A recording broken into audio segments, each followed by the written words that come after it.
ఈరోజు మనం చెప్పుకోబోయే టాపిక్ పేరు positive attitude or thinking and health. సానుకూల దృక్పథం మరియు ఆరోగ్యంపై ప్రభావం. ఈ విషయం గురించి పూర్తి వివరాల్లోకి వెళ్ళేక ముందు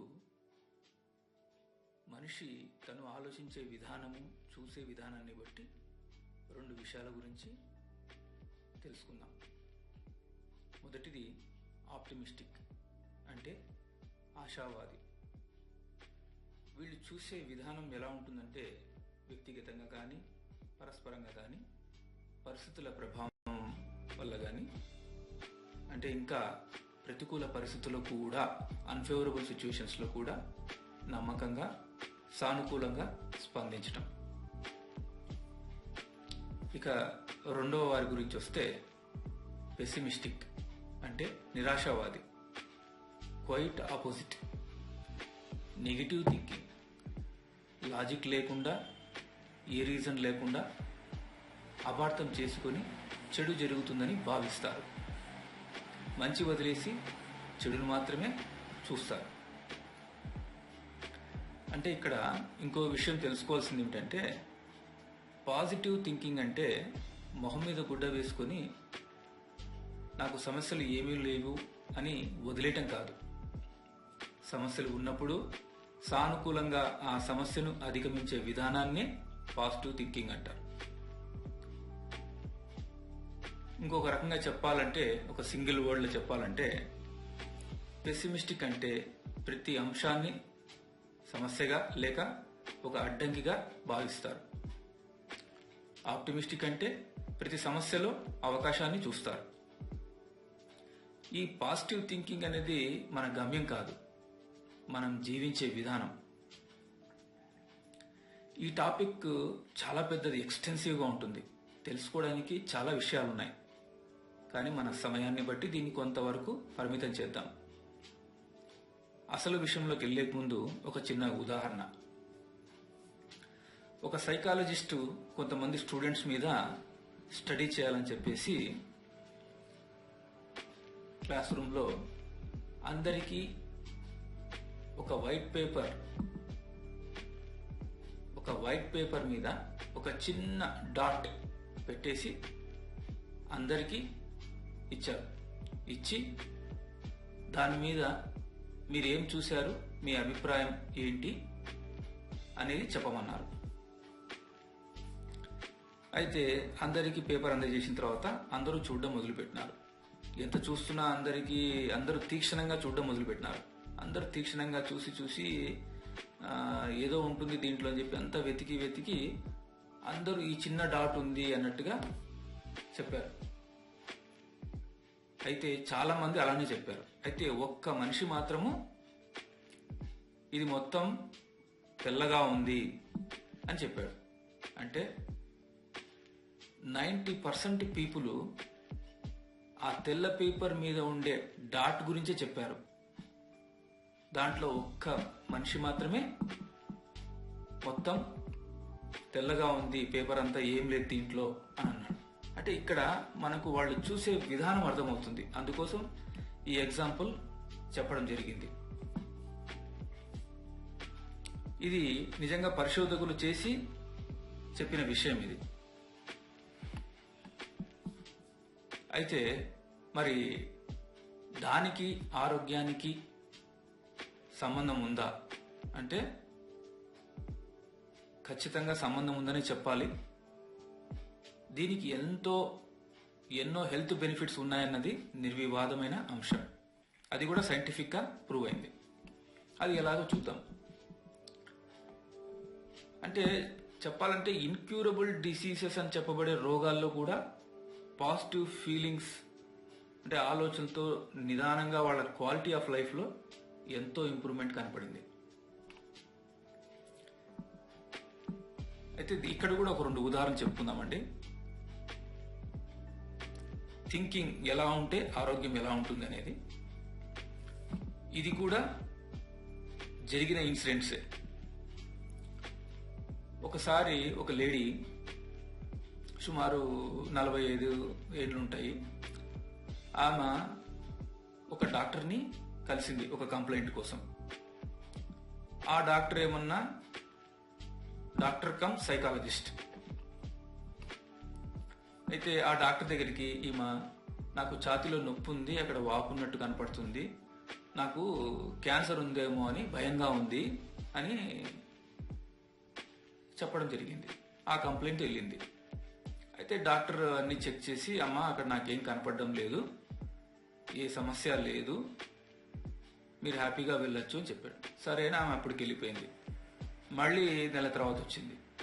వచ్చి అదే కంప్లైంట్, సార్ నాకు ఇక్కడ వాపు కనపడుతుంది, నాకు నొప్పిగా ఉంది, కాస్త నాకు భయంగా ఉంది క్యాన్సర్ వస్తుందేమో అని.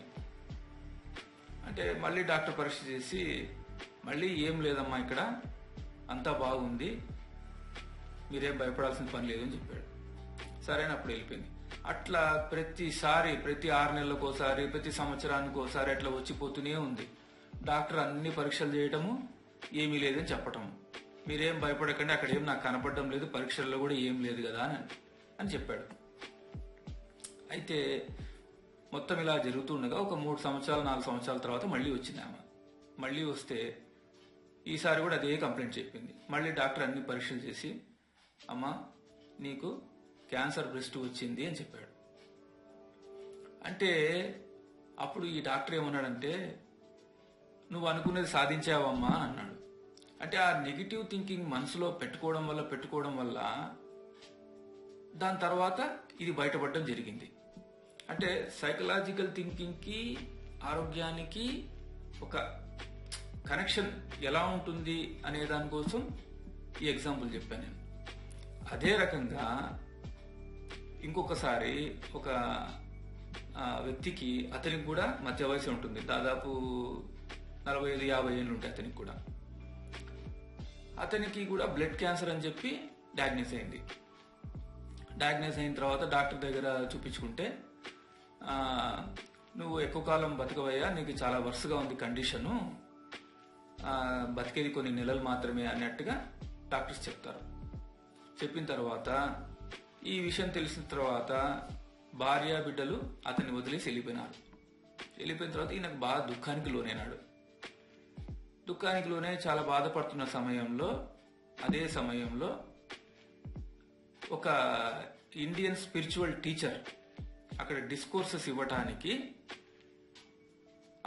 అక్కడికి వెళ్ళాడు. అక్కడికి వెళ్ళిన తర్వాత అతను డిస్కోర్సెస్ ఇస్తున్న టైంలో ఈయన అక్కడ ఉండడం జరిగి, ఆ డిస్కోర్స్ అయిపోయిన తర్వాత, ఆ క్లాస్ అయిపోయిన తర్వాత ఆ సాధును కలిసి, ఆ స్పిరిచువల్ టీచర్ని కలిసి, ఇట్లా నేను చాలా బాధపడుతున్నాను, నాకు క్యాన్సర్ అని చెప్పినారు, నాకు ఏం చేయాలో అర్థం కావడం లేదు, నా భార్య బిడ్డలు కూడా నన్ను వదిలేసి వెళ్ళిపోయినారు అని చాలా బాధపడుతూ ఉంటే, సరే నేను చెప్పింది చేస్తావా అని ఈ స్పిరిచువల్ టీచర్ అడుగుతాడు. అడిగితే సరే చెప్తాను, చెప్పండి అని అంటే, నువ్వు ప్రతిరోజు మీ ఇంట్లో ఉండి ఎక్కడ ఖాళీ ఉంటే అక్కడ, ఒక పేపర్ కావచ్చు, ఒక వుడ్ మీద కావచ్చు, వాల్ మీద కావచ్చు, ఎక్కడ ఖాళీ ఉంటే అక్కడ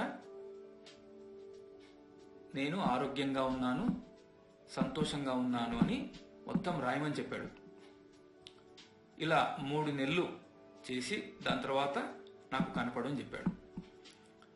సరే అని చెప్పేసి, ఈయనకు ఇంకా ఎవరు ఇంట్లో లేరు కాబట్టి, పని కూడా లేదు కాబట్టి, ఎక్కడ ప్లేస్ ఉంటే అక్కడ నేను ఆరోగ్యంగా ఉన్నాను, సంతోషంగా ఉన్నాను, ఆరోగ్యంగా ఉన్నాను, సంతోషంగా ఉన్నాను, ఇలా రాస్తూ రాస్తూ రాస్తూ వెళ్ళాడు. రాస్తూ వెళ్ళేసరికి 3 నెలలు గడిచిపోయింది. మొత్తం ఇల్లంతా రాసేసినాడు, పేపర్లు, వుడ్, ఎక్కడ ప్లేస్ ఉంటే అక్కడ మొత్తం రాసేసినాడు. రాసేసిన తర్వాత 3 నెలల తర్వాత ఈ స్పిరిచువల్ టీచర్ని కలవడం జరిగింది. కలిసిన తర్వాత, ఇట్లా నేను మీరు చెప్పింది చేశాను, మరి ఇప్పుడు ఏం చేయమంటారు అంటే, ఏం లేదు, ఇప్పుడు వెళ్ళి డాక్టర్ దగ్గర టెస్ట్ చేయించుకో అని అన్నాడంట. సరే అని ఇతను వెళ్ళేసి డాక్టర్ దగ్గర పరీక్ష చేయించుకున్నాడంట. డాక్టర్స్ చూసి వండర్ అయిపోయినారంట. ఏమిటంటే, ఇతనికి అప్పటికి ఇప్పటికి టెస్టులు చేస్తే చాలా ఇంప్రూవ్మెంట్, చాలా డిఫరెన్స్ కనిపించిందంట. నువ్వు ఇంకా చాలా ఏండ్లు బతుకుతావు అని చెప్పి పంపించారంట. అంటే ఇక్కడ పై ఎగ్జాంపుల్లో పాజిటివ్ థింకింగ్ వల్ల ఇలాంటి క్యాన్సర్ అనే ప్రాబ్లమ్స్ వచ్చినా కూడా ఆ దృక్పథం వల్ల అతనికి ఎంతో ఆరోగ్యంలో ఇంప్రూవ్మెంట్ వచ్చింది. అదే దానికి ముందు చెప్పుకున్న ఎగ్జాంపుల్లో ఆమెకి ఏమీ లేకపోయినా ఆ టైప్ ఆఫ్ థింకింగ్ మనసులో ముద్రించుకుపోవడం వల్ల దానికి దారి తీసింది. నెక్స్ట్, ఇలా మన శరీరంలో ప్రతి కణం, ప్రతి ఆలోచనకు, ప్రతి నిమిషం, ప్రతిరోజు స్పందిస్తూనే ఉంటాయి. ఇలా కంటిన్యూస్గా బయోకెమికల్ చేంజెస్ జరుగుతూనే ఉంటాయి. మన జీవితం మన ఆలోచనలకు భౌతిక వ్యక్తీకరణ. మరి ఇలా ఉండగా మరి ఇప్పుడు పాజిటివ్ థింకింగ్ వల్ల ఇంకా ఆరోగ్యంగా ఎటువంటి ప్రయోజనాలు ఉంటాయో చూద్దాం. ఈ పాజిటివ్ థింకింగ్ వల్ల మన జీవిత కాలాన్ని పెంచుకోవచ్చు, లైఫ్ స్పాన్ పెరుగుతుంది, గుండెకు సంబంధించిన జబ్బులు వచ్చే రిస్క్ తగ్గిపోతుంది, ఇంకా కొంతమందికి మాటి మాటికి జలుబు చేస్తుంటది. ఒక్కసారి వాళ్ళకి ఏదైనా నెగిటివ్ థింకింగ్ ఉందేమో ఒకసారి చెక్ చేసుకోవాలి. ఎందుకంటే ఇక్కడ పాజిటివ్ థింకింగ్ వల్ల తరచూ జలుబు వచ్చే అవకాశాలు తగ్గిపోతున్నాయి. ఇవన్నీ కూడా పరిశోధనలు తేలినాయి. ఇంకా జీర్ణకోశ వ్యాధులు అంటే మలబద్ధకము, ఇరిటబుల్ బౌల్ సిండ్రోమ్, అసిడిటీ ఇలాంటి సమస్యలు కూడా తగ్గుతాయి. ఇంకా నొప్పిని తట్టుకునే గుణం పెంపొందుతుంది, పెయిన్ టాలరెన్స్ పెరుగుతుంది వాళ్ళకి. మొత్తం మీద చెప్పాలంటే వీళ్ళకి రోగ నిరోధక శక్తి చక్కగా పెరుగుతుంది. ఇంకా వీళ్ళు ఆటోమేటిక్గా వీళ్ళ ఆరోగ్యం గురించి శ్రద్ధ తీసుకుంటారు. వీళ్ళు జీవించే విధానం అంటే లైఫ్ స్టైల్ కూడా చాలా బాగుంటుంది. వీళ్ళు డైట్ చాలా కరెక్ట్గా ఫాలో అవుతారు. చెడు వ్యసనాలకు పోరు, అంటే స్మోకింగ్ లేకపోతే ఆల్కహాల్ తీసుకోవడము, దాని జోలికి వీళ్ళు వెళ్ళరు. మానసికంగా, శారీరకంగా చాలా ఉల్లాసంగా ఉంటారు.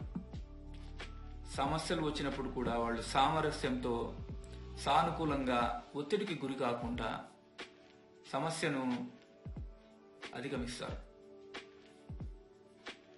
అయితే పైన మనం పాజిటివ్ థింకింగ్, దాని ప్రయోజనాలు ఏంటో చూసుకున్నాము.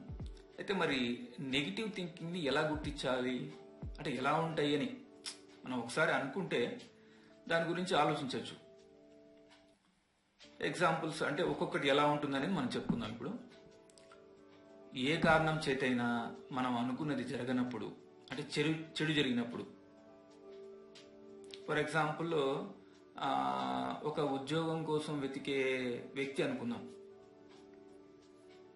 అతను ఉద్యోగం కోసం ఒక ఇంటర్వ్యూకి అటెండ్ అవుతాడు. ఇంటర్వ్యూకి అటెండ్ అయ్యి ఏదో కారణాల వల్ల తను సరిగ్గా చెప్పలేకపోవడం, లేకపోతే అక్కడ పరిస్థితులు బట్టి ఇతను ఆ ఇంటర్వ్యూని సక్సెస్ఫుల్గా చేయలేక జాబ్ సాధించలేడు. అలా జరిగిన తర్వాత ఇతన్ని నిందించుకోవడం మొదలు పెడతాడు. అరే జాబ్ రాలేదు, ఇలా చెప్పింటే బాగుండు, నిన్న కరెక్ట్గా ప్రిపేర్ అయింటే బాగుండు, లేదా ఉదయమే ఈరోజు కొంచెం అర్లీగా వచ్చి ఒకసారి చెక్ చేసుకుంటే బాగుండు, ఇలా రకరకాలుగా నిందించుకుంటూ ఉంటాడు. అయితే ఇది చిన్నగా కనిపించినా కూడా ఇవి నెగిటివ్ ఫీలింగ్స్కి బీజాలు. అట్లా ఎన్నో విషయాలకు మనల్ని మనం నిందించుకుంటాం. ఇక్కడే స్ట్రక్ అయిపోతాం, ఒక పట్టాన బయటికి రాలేము, చాలా ఒత్తిడికి గురవుతాం. ఎంత ఎనర్జీ లాస్ ఇక్కడ. అలా అని మనం చేసే తప్పుల్ని పట్టించుకోవద్దని కాదు. ఇప్పుడు అలా జరిగింది, ఆ విషయాన్ని లోతుగా చూడడానికి అవకాశం ఉందని తెలుసుకోవాలి. ఇంకా ఆ ఎక్స్పీరియన్స్ వల్ల తన ఫ్యూచర్ స్టెప్ ఎలా వేయాలో తెలుస్తుంది, తప్పును సరిదిద్దుకునే వచ్చు. ఇలా ఆలోచిస్తే మనం ఎదగడానికి ఆస్కారం ఉంది. ఇంకొంతమంది ఎలా ఆలోచిస్తారంటే, ఈ పరీక్షలో ఫెయిల్ అయితే ఇంకా జీవితంలో నేను పాస్ కాలేనేమో, నా జీవితమే ఒక ఫెయిల్యూరు అని సమస్యలను పెద్దగా చేసి భూతద్దంలో చూస్తారు. జనరల్గా ఇట్లాంటి వాళ్ళకి నిద్ర సమస్యలు ఉంటాయి. వీళ్ళకి నిద్ర పట్టకుండా ఇబ్బంది పడుతూ ఇలాంటి విషయాలు జరుగుతుంటాయి. దాన్ని సరి చేసుకోవాలి. ఇలాంటి సందర్భాలు వచ్చినప్పుడు స్థిరంగా నిలకడగా కూర్చొని ఆలోచించాలి. ఇంకొంతమంది టూ ఎక్స్ట్రీమ్స్గా ఆలోచిస్తారు. ఒకటి, నేను పర్ఫెక్ట్, నేను ఏదైనా చేయగలను అంటారు. రెండోది, నేను ఫెయిల్యూర్, నేనేం చేయలేనంటారు. ఈ రకమైన ఆలోచన వాస్తవానికి చాలా దూరంగా ఉంటుంది. ఎందుకంటే వాస్తవం ఈ రెండింటికి మధ్యలో ఉంటుంది. వీళ్ళు నిర్ణయాలు తీసుకోవడం కూడా చాలా లేటు, చాలా మదన పడతారు నిర్ణయాలు తీసుకోవడానికి. మరికొంతమంది సామర్థ్యం ఉండి కూడా పని కరెక్ట్గా ప్లాన్డ్గా చేసి సక్సెస్ఫుల్గా చేసిన తర్వాత కూడా ఆ వర్క్ సక్సెస్ అయిన తర్వాత అదేదో లక్కీగా వచ్చిందని, యాక్సిడెంట్గా వచ్చిందని వాళ్ళు ఆ పాజిటివ్ సక్సెస్ని ఎంజాయ్ చేయలేరు. దీన్నే డిస్కౌంటింగ్ ద పాజిటివ్స్ అంటారు. అంటే ఫిల్టరింగ్ ద పాజిటివ్స్.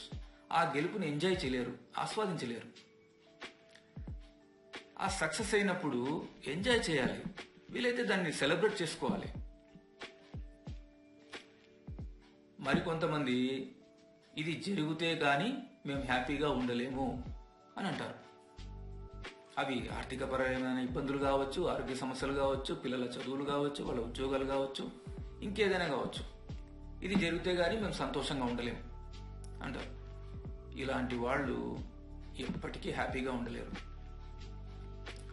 ఇంకొంతమంది రకరకాల నెగిటివ్ ఫీలింగ్స్తో ఉంటారు. వాళ్ళు ఏమనుకుంటారో, వీళ్ళు ఏమనుకుంటారో, ఇది ఇలా జరిగింటే బాగుండు అని తలుచుకొని ఎప్పుడు ఏదో కోల్పోయినట్టు బాధపడుతూనే ఉంటారు.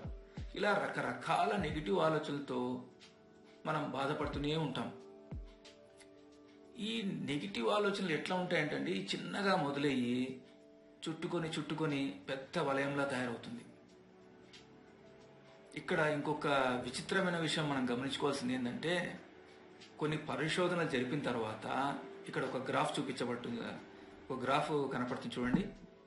ఈ గ్రాఫ్లో మధ్యలో గీసినది బేస్ లైన్ అయితే, అంటే నార్మల్ లైఫ్ జరుగుతూ ఉన్నప్పుడు మనం ఏదైనా సక్సెస్ అవుతాము, మనకు ఏదైనా మంచి జరుగుతుంది. మంచి జరిగినప్పుడు ఇట్లా పీక్ స్టేజ్కి వెళ్తుంది చూడండి. అంటే సంతోషం అనేది పైకి వెళ్ళిపోతుంది, బేస్ లైన్ నుంచి పైకి వెళ్తుంది. అయితే ఆ సంతోషం ఎక్కువసేపు ఉండకుండా మళ్ళీ వెంటనే బేస్ లైన్కి వచ్చేస్తుంది, అంటే నార్మల్కి వచ్చేస్తుంది. అదే ఏదైనా చెడు జరిగి, ఏదైనా డిసప్పాయింట్మెంట్ జరిగి అతను బాధపడితే, అంటే దుఃఖానికి లోనైతే ఆ బేస్ లైన్ నుంచి కిందికి వస్తుంది చూసారా, అక్కడ గ్రాఫ్ చూడండి. దాని తర్వాత మళ్ళీ అది బేస్ లైన్ రావడానికి చాలా టైం తీసుకుంటుంది. ఇది తేలింది. వాళ్ళు చెప్పడం ఏంటంటే, చాలా వరకు మనుషులు ఇదే రకంగానే ఆలోచిస్తారు. అంటే దీనికి కారణాలు అనేకంగా, మళ్ళీ దీనికి వేరే థీరీస్ ఉన్నాయి, అది ఇంకోసారి చెప్పుకుందాం. అంటే మనం తెలుసుకోవాల్సిన విషయం ఏంటంటే, ఆనందంగా ఉంటే మళ్ళీ నార్మల్కి రావడానికి తక్కువ టైం పడుతుంది. అదే బాధపడినప్పుడు మళ్ళీ నార్మల్కి రావడానికి చాలా సమయం తీసుకుంటుంది.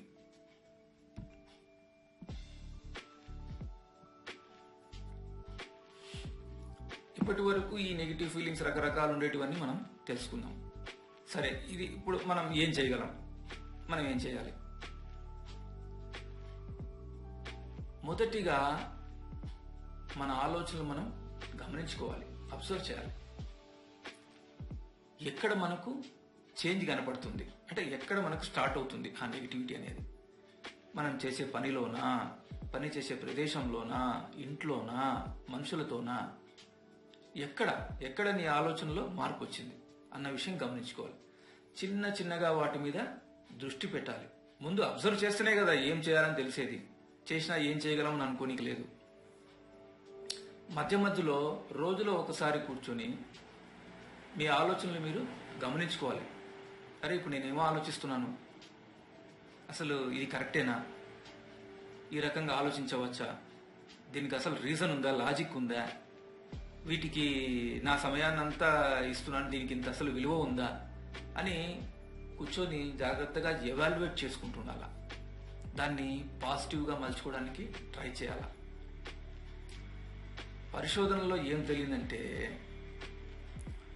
ఖాళీగా ఉన్న సమయాల్లో మనమైతే ఏం చేస్తామో, అనవసరంగా ఆలోచించడము, లేకపోతే రకరకాల విషయాలు వినడము, రకరకాల విషయాలు మాట్లాడడము, ఇవన్నీ మైండ్లో పేరుకొని పోయి దాని తర్వాత భయాల కింద, నెగిటివ్ థింకింగ్ కింద మారుతున్నాయట. ఇది మనం గమనించుకోవాలి కొంచెం. మరి ఏం చేయాలా అంటే మధ్య మధ్యలో రిలాక్స్ అవ్వండి, జీవితాన్ని హ్యూమరస్గా ఉండండి. అంతా ఫ్రెండ్స్తో కానీ ఫ్యామిలీ మెంబర్స్తో కానీ సరదాగా జోక్స్ వేసుకుంటూ హ్యాపీగా గడపండి. దానివల్ల ఒత్తిడి తగ్గుతుంది. ఇంకా రోజు కనీసం అరగంటన వ్యాయామం చేయండి, ఎక్సర్సైజ్ చేయండి. అది కూడా ఒత్తిడిని తగ్గిస్తుంది. తర్వాత ఇంకొక ముఖ్యమైన విషయం, ఇది చాలా డేంజరస్ అండి. ఇది మనకు గమనికలో లేకుండా జరిగిపోతున్న విషయం. ఇది సెల్ఫ్ క్రిటిసిజం అని ఇంతకుముందు చెప్పుకున్నాం, మనల్ని మనం నిందించుకోవటం. ఇది ఆపాలి. మన చుట్టూ ఉన్న ప్రపంచంలో కూడా, పరిస్థితుల్లో కూడా ఏదైనా తప్పులు పట్టడం మానేయాలి. అప్పుడు మన జీవితంలో జరిగే ప్రతికూల పరిస్థితుల్లో కూడా బెటర్గా హ్యాండిల్ చేయవచ్చు. ఇంకా మనం మిస్ అవుతున్న పాయింట్ ఏంటంటే మంచి విషయాల మీద దృష్టి పెట్టడం. Focus on good things. సమస్యలు, అడ్డంకులు రావడం అనేది సహజమని, అవి మన జీవితంలో భాగమని గుర్తించాలి. తర్వాత అంగీకరించాలి, యాక్సెప్టెన్స్. అయితే ఇక్కడ ఒక సైంటిఫిక్ స్టడీ ద్వారా ప్రూవ్ అయిన ఒక విషయం గురించి మాట్లాడుకుందాం. మనిషి అంటే ఎలా ఆలోచిస్తుంటారు మనుషులు అనేది. అమెరికాలో కొన్ని వందల మందికి స్టడీ చేసినారు. అది ఎట్లా చేసినారంటే సడన్గా ఆ మనిషిని పిలిచి రైట్ నౌ, ప్రెసెంట్, ఇప్పటికిప్పుడు మీరు ఏం ఆలోచిస్తున్నారో అది పేపర్ మీద పెట్టండి అని అందరికీ చెప్పడం జరిగింది. అయితే అందులో 90% మంది జరిగిపోయిన విషయాల గురించి, బాధపడే విషయాలు, లేదా నాకు ఇలా జరగకపోయింటే బాగుండు, వీళ్ళు ఇది చేశారు, అది చేశారు, దాని గురించి నేను ఆలోచిస్తున్నాను, నా జీవితం ఇలా అయిపోయింది అని ఇలాంటి విషయాలే చాలా మంది అప్పటికప్పుడు ఆలోచిస్తుంటే రాయమని చెప్తే ఇవే రాసినారంట.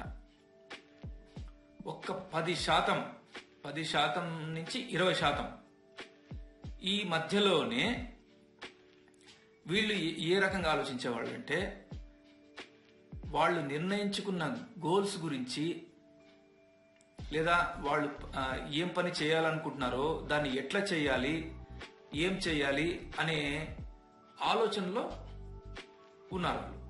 వాళ్ళు అది పేపర్ మీద పెట్టినారు. అయితే వీళ్ళనందరినీ స్టడీ చేసిన తర్వాత ఏం తెలిసినారంటే ఈ 20% మంది మిగతా వాళ్ళతో పోలిస్తే చాలా సక్సెస్ఫుల్, చాలా హ్యాపీ పర్సన్స్గా నిర్ధారణ చేసినారు. చూడండి, ఇది ఎంత ఇంట్రెస్టింగ్ విషయం. అయితే మనం చాలా వరకు ట్రై చేస్తాం మనం ఆ నెగిటివ్ ఫీలింగ్స్ నుంచి బయటికి రావడానికి. అయితే కొన్ని పరిస్థితులు ఉంటాయి, మనం ఆ నెగిటివ్ ఫీలింగ్ నుంచి బయటికి రాలేము. అట్లాంటప్పుడు ఏం చేయాలా అంటే పాజిటివ్ పీపుల్ మధ్యలో సమయాన్ని గడపాలా. Surround yourself with positive people. లేదా మంచి విషయాల మీద కాన్సన్ట్రేట్ చేయడానికి ట్రై చేయాలి. అంటే ఒక మంచి పుస్తకం చదవడమో, లేక మనకి ఇష్టమైన మ్యూజిక్ వినడమో అట్లా డైవర్ట్ చేయడానికి ట్రై చేయాలి.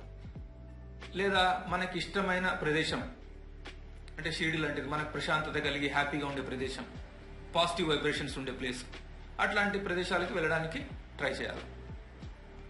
అంటే మనం రాలేనప్పుడు ఆప్షన్స్ చెప్తున్నాను.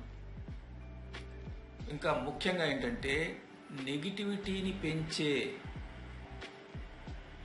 ఈ డిస్కషన్స్ చేయడం కానీ, న్యూస్ ఛానల్స్, మీడియా అంటే న్యూస్ పేపర్ చదవడం కానీ ఇవన్నీ మానేయాలి. తర్వాత మనకు నిత్య జీవితంలో మనము చాలా వరకు మిస్ అయ్యేది ఏంటంటే planning. Always plan for something. Planning లేకుండా మనం అనుకున్న పనులు అశ్రద్ధతో చేయలేకపోతే ఆ చిన్న చిన్న డిసప్పాయింట్మెంట్స్ అన్నీ చుట్టుకొని పెద్దగా అవుతాయి. అందుకనే చిన్న చిన్న సింగిల్ గోల్స్ పెట్టుకొని దాన్ని పూర్తి చేయడానికి ట్రై చేయండి. ఇంకా ఇంతకుముందు అనుకున్నట్టు కొంతమందికి నిద్ర లేకపోతే ప్రాబ్లమ్స్ వస్తాయి అనుకున్నాను, నెగిటివ్ ఫీలింగ్స్. అందుకని మంచిగా నిద్రపోండి. తర్వాత మనం లాస్ట్ టైం ప్రెజెంటేషన్లో మాట్లాడుకున్నట్టు అవకాశం ఉన్నప్పుడల్లా ప్రకృతితో గడపండి. దాని ప్రయోజనాలు కూడా మనం ఇంతకుముందు మాట్లాడుకున్నాం. ఈ పాజిటివ్ థింకింగ్లో చివరిది యాటిట్యూడ్ ఆఫ్ గ్రాటిట్యూడ్. దీని గురించి ఇంకొంచెం వివరంగా తెలుసుకుందాం. దీన్నే ఇంకో రకంగా చెప్పాలంటే కౌంట్ యువర్ బ్లెస్సింగ్స్ అంటారు. అంటే మనం పొందిన ప్రయోజనాన్ని గుర్తించి కృతజ్ఞతతో ప్రశంసించడం. జీవితంలో మనకు జరిగే ప్రతి మంచిని, ప్రయోజనాన్ని గుర్తిస్తే ఇంకా మంచి జరుగుతుందన్నది నమ్మకం. ఈ గ్రాటిట్యూడ్ అన్నది దయ, ఔదార్యం, మానవత్వంతో కూడుకున్న పాజిటివ్ ఎమోషన్. ఇది ఎంతో ఆనందాన్ని ఇస్తుంది. దీనివల్ల మన చుట్టూ పాజిటివ్ వైబ్రేషన్స్ డెవలప్ అవుతాయి.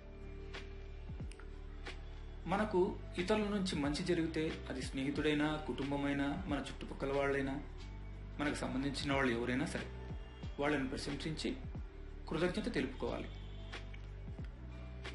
ఏ ఒక్క అవకాశాన్ని కూడా వదులుకోకూడదు. ఇది ఇంకో రకంగా చెప్పాలంటే సామాజికంగా లేక బాంధవ్యాల పరంగా పరస్పరంగా ఆధారపడటం వంటిది. మనకు అన్ని ఇస్తున్న ఆ భగవంతుని పట్ల కూడా కృతజ్ఞత తెలుపుకోవాలి. మరి ఈ గ్రాటిట్యూడ్ అనే పాజిటివ్ ఎమోషన్ వల్ల మనకు ఆరోగ్యపరంగా ప్రయోజనం ఉందా అంటే ఉంది అని చెప్పాలి. అది ఏంటి?